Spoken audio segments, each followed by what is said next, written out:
Hi everybody, this is the Baseball Head, the amazing, spectacular, terrific, the great one, the people's champion. Your host, and welcome back to the Baseball Head 2. And hopefully you like this video, hit that subscribe button. As you know, we like to make fun of the Yankees, even though people complain that I don't should be talking about the Yankees. The Mets lost. That's okay, it's all good, all's fair in love and war, and this is fun.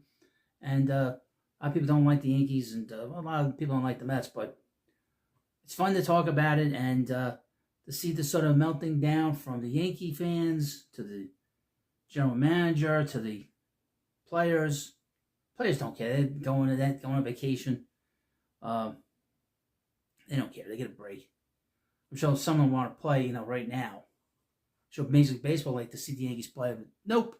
None of the American League. They got the Mariners right now and the Blue Jays. Blue Jays, as I record this video, are winning in the 8th inning. Looks like they're going to go to Game 7. But the Yankees did not have a good finish. The Yankee fans are very disgruntled about the way the team has been treading water since 2009. They haven't been to the World Series since 2009. It's the longest stretch, the third longest stretch in the history of the Yankees without them actually winning a World Series. And which is wonderful to watch because then the Yankee fans get all pissed. I got family members that are Yankee fans. They get all pissed off about it. Which I think is great. But anyway, so former Yankees Derek Jeter and Alex Rodriguez criticized the Yankees heavily and criticized Brian Cashman heavily as well. They do not like Brian because of their years here, especially at the end with Cashman as the general manager. He's been the general manager of the Yankees for almost 30 years. Do you believe that? This guy's been around since 1998. Almost 30 years. It's amazing. The Yankees prior, when George Steinbrenner was alive, was known as what's that line from Seinfeld? They get rid of managers. He gets rid of managers like bowel movements. Gets rid of them very quickly. He got rid of them very quickly. Also, the Yankees have only had 3 managers since 1996. So for 30 years, they've had 3 managers. That's stability. But they had Bob Watson here. They had Stick Michaels, and now they've had Cashman for all these years. Running the team, and he's not getting fired. He'll retire before he gets fired. He's never going to get fired. Steinbrenner's loved this guy. He's not going anywhere. Neither is Aaron Boone, for that matter. Cashman loves Boone. But here's Brian Cashman. They did I guess on Thursday, Friday, they did the end of season press conference with the media, and Cashman, basically shot back at Jeter and ARod, and this is what he had to say. This is from MLB.com. Cashman refutes Jeter ARod. I've never picked the lineup. Yankees general manager Brian Cashman has pushed back on the criticisms voiced by Derek Jeter and Alex Rodriguez in the wake of New York's season-ending loss to Toronto in American League Divisional Series Game 4 on October 8th. During the MLB on FS1 postgame show that night, ARod said the Yankees had one of the worst constructions of a roster I've ever seen. Jeter followed by saying, I'm pretty sure manager Aaron Boone is not the one that's calling every move that they make throughout the game. Although Jeter also said he had no inside knowledge of such. I would mention that Derek Jeter traded Giancarlo Stanton to the Yankees. And that is when all the trouble for the Yankees in terms of construction of their roster really began. That's when all the problems started. The way the Yankees have run as a team. Jeter contributed to that by getting rid of Stanton. On Thursday, Cashman went on WFAN radio to respond to the pointed words from the 2 franchise legends, especially those from Jeter about the source of the Yankees' in-game decisions. The club's longtime general manager was adamant that he has never had direct influence on starting lineups or in-game choices, no matter who has been the Yankees' manager.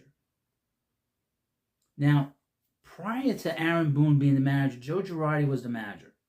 And he was, I guess, could be described as stiff. Not a big personality, just all about baseball. It could be described as very old school as a manager. And they got rid of him, which made no sense. He had done an excellent job with the Yankees. He got into the ALCS with a young team in 2017. And then they fired him because they were tired of his sort of being grumpy and not being so friendly, outside the lines. They kind of got tired of his act, I guess. But people miss him. in a big way. And then the article mentions that. It's not true, clearly, Cashman said of Jeter's words, and they don't know. Clearly, they don't know. Clearly, they don't know. I think do a little emphasis. I know that Jeter said that. I don't know what he meant by that. He did say he doesn't have inside knowledge when he said it, but he did say it for whatever reason. I think that's the bugaboo that people get to throw out there when they've got nothing else to throw. Oh boy, that's not nice. There's always the boogeyman of other people are making the calls. Analytics. Now somebody wrote to me. This is interesting. That the Mets, a guy wrote this insane comment to me. I don't know if he wrote it to me on Facebook or he wrote it to me on YouTube. He said the reason the Mets brought in Kai Correa is so that David Stearns can have a yes man in the Mets dugout. I would mention David Stearns hired Carlos Mendoza. And you work for an organization. You do what your organization and your business and your employer does. If you don't do that, there will be problems. You'll be reprimanded. You could lose your job. So people say, well, you got to be, he's a yes man. You don't do this on your own job. So what would you expect at another business? At the end of the day, he continued, you put Joe Torre under deposition. You put Joe Girardi under a deposition, or you put Aaron Boone under a deposition. I've never picked a lineup. We've never picked a lineup. We don't tell them who to play.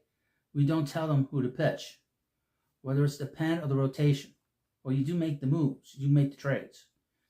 It's just a sad throwaway comment for people to make who don't really know. Cashman did say that he called Jeter as soon as he heard the comments to clarify whether the Hall of Famer truly believed what he said on TV. According to Cashman, Jeter repeated that he has no inside knowledge about the opinion he expressed, although he did tell Cashman he feels like Boone gets too much of the blame for the Yankees' shortcomings. What's interesting is how quickly Cashman called him. Bit of a guilty conscience, don't you think? Cashman then stressed to Jeter that no one other than the Yankees manager dictates who's going to play in the game. Quote, those are the facts. Those are the truths. Then turns his attention to ARod and his comments about roster construction, saying it doesn't make any sense. Because first of all, they both picked us to win the World Series 48 hours before we got eliminated. ARod had a great career. He punched through with one championship. Derek has had a lot more than that. They're obviously respected people. That doesn't mean their opinions are always correct every time they throw them. Very thin skin. This wasn't the first time that Jeter and ARod publicly expressed displeasure with the 25 Yankees. Following loss to the Marlins on August 2nd, Jeter said the team makes too many mistakes on the field. And ARod said there was a lack of accountability from the Yankees' current culture. Boone responded the next day, saying he disagreed with ARod's accountability comment, but understood that such words come with the territory when you're leading a team that is falling short of high expectations. With their elimination in the ALDS, the Yankees' World Series championship drought extended to 16 seasons. It's the franchise's second longest span without a title since it was rebranded as the Yankees in 1913. Its longest stretch without a title is 17 years. It's from 1979 to 1995. So the Yankees franchise has not gone through this kind of losing in a long time. It's wonderful. But the fact that